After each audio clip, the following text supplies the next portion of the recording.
Welcome to BIV Today. I'm reporter Tyler Orton, and our guest today is the founder of Ethos Lab here in Vancouver. Her organization aims to create new spaces for Black youths seeking out access to technology and mentorship as part of STEM learning. They've launched a new initiative during Black History Month, of course, and with us to discuss what's going on, it's Anthonia Ogundele. She is with us today. Anthonia, thank you so much for joining us on the show. Thank you so much for having me. So, what is the mission statement of Ethos Lab? And maybe tell me a little bit how you guys got started. Yeah, well, Ethos Lab exists to empower youth to transform community and shift culture. And we do that by providing youth access to emerging technologies, tools, equipment, workshops, mentors in order to support their personal development and growth. We leverage culture as a vehicle to access STEM education. And really, it was addressing a need that I found as a new parent as a mom to have my daughter access innovative STEM programs.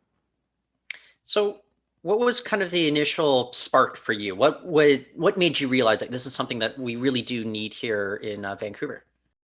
Yeah, well, I noticed in signing up my daughter for after school programming that she did have an affinity to STEM programs and STEM learning, but it was difficult geographically trying to access it from different spaces.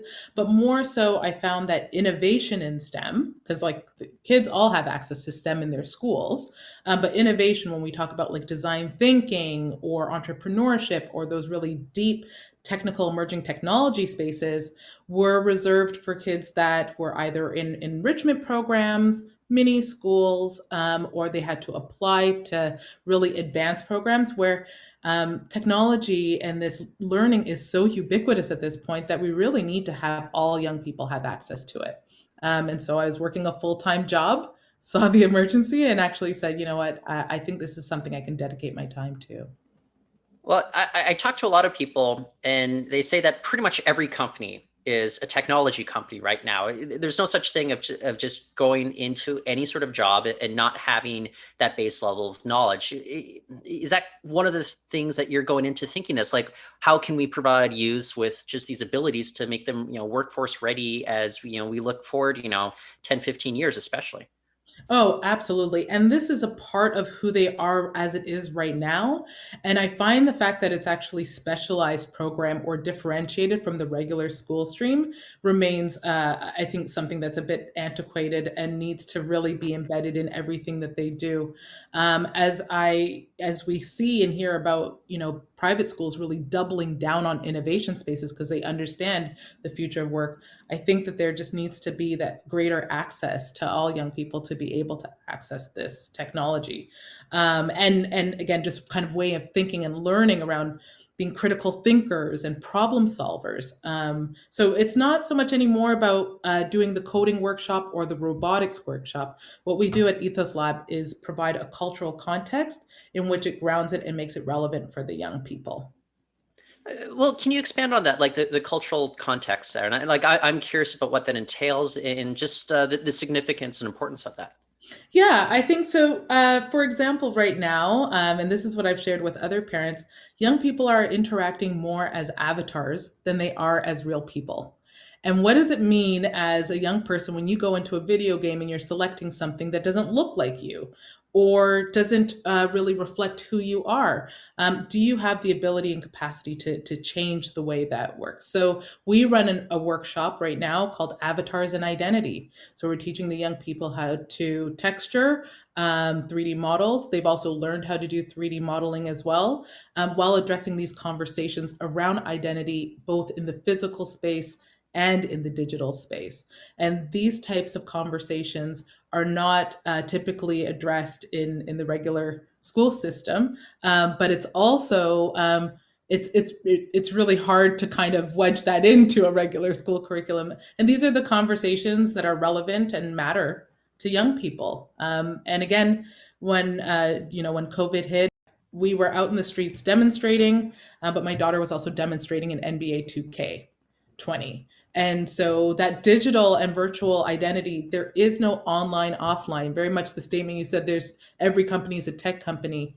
The young people need to be able to navigate this kind of intersecting space that Ethos Lab occupies. Well, so you guys launched last year, right before the pandemic hit. How did you guys navigate that, especially since you're very kind of nascent with the launch of the organization?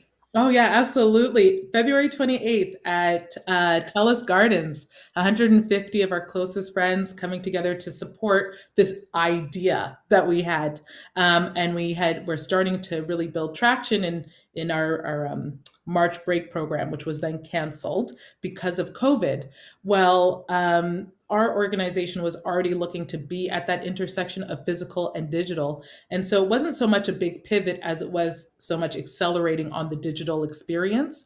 And the young people led that work in a hackathon that was supported by Microsoft. And we asked them what a digital community looks like.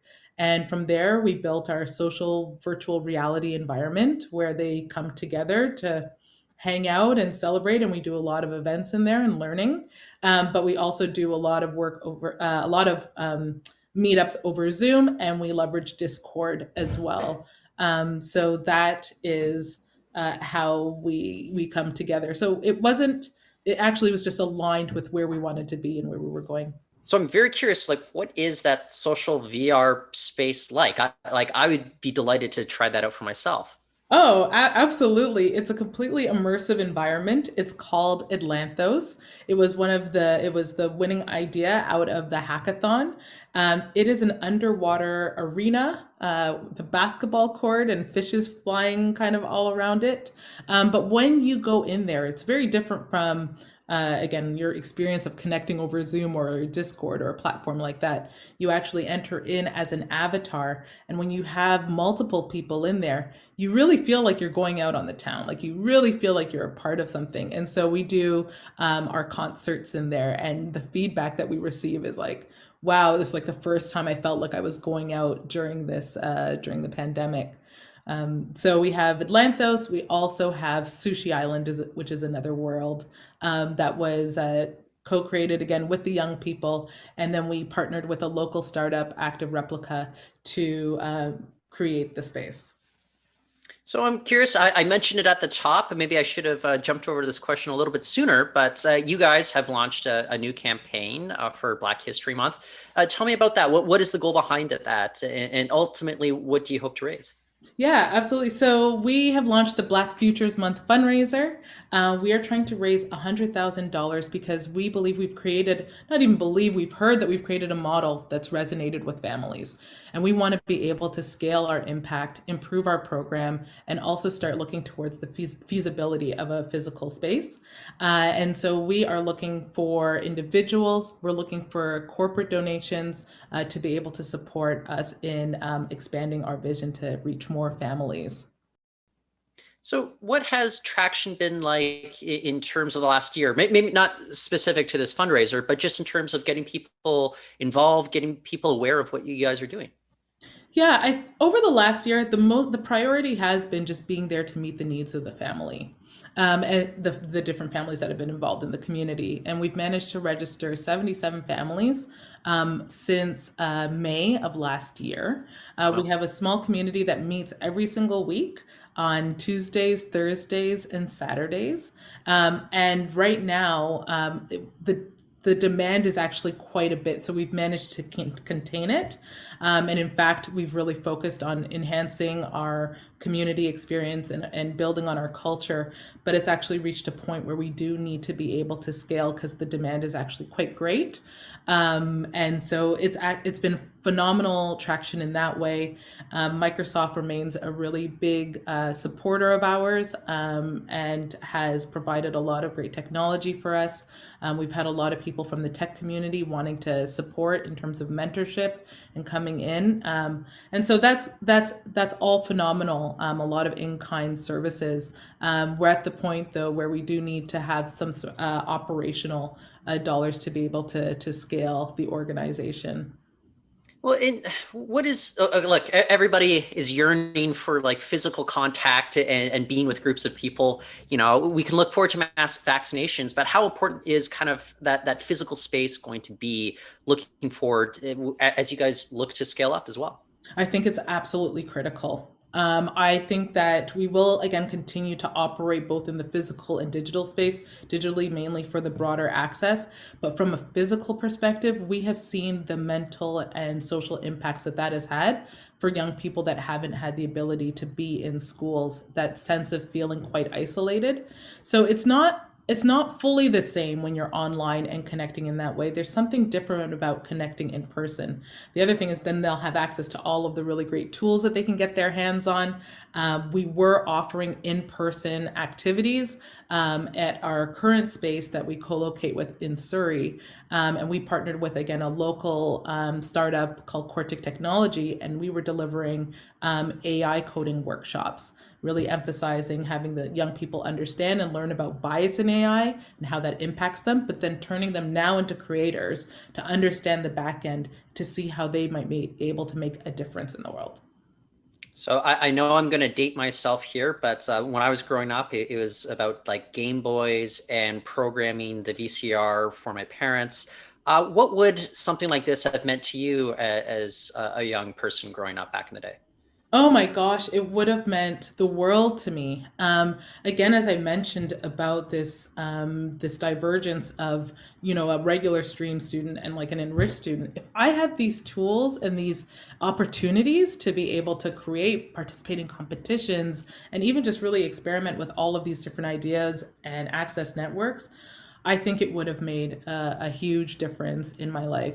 I had the privilege of having amazing parents. My father is an engineer. My sister is an engineer. I was expected to be an engineer, but I am a career emergency manager and disaster planner and a sustainability specialist. So I kind of went in a bit of a different direction.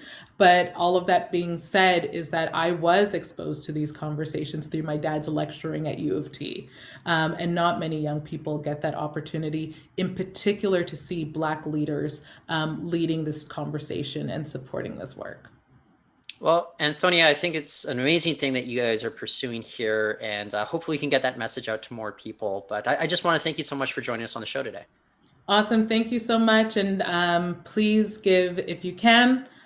It's open to all youth, but we take a really holistic approach to STEM education. I should have asked this. Where should somebody go if they want to find out more? If they want to find out more, they can go to www.ethoslab.space. If you have a young person between the ages of 13 to 18 that wants to just be a part of this community, they can also click on the youth membership button and join there, and they'll be in the loop with what's happening. Well, excellent. That is Anthonia Ogundele. She is the founder of Ethos Lab, I should say. That is it for the show today. I want to thank everybody for listening. You can go to BIV.com, more stories, more interviews there. We'll be back next week, though. For now, I'm Tyler Orton.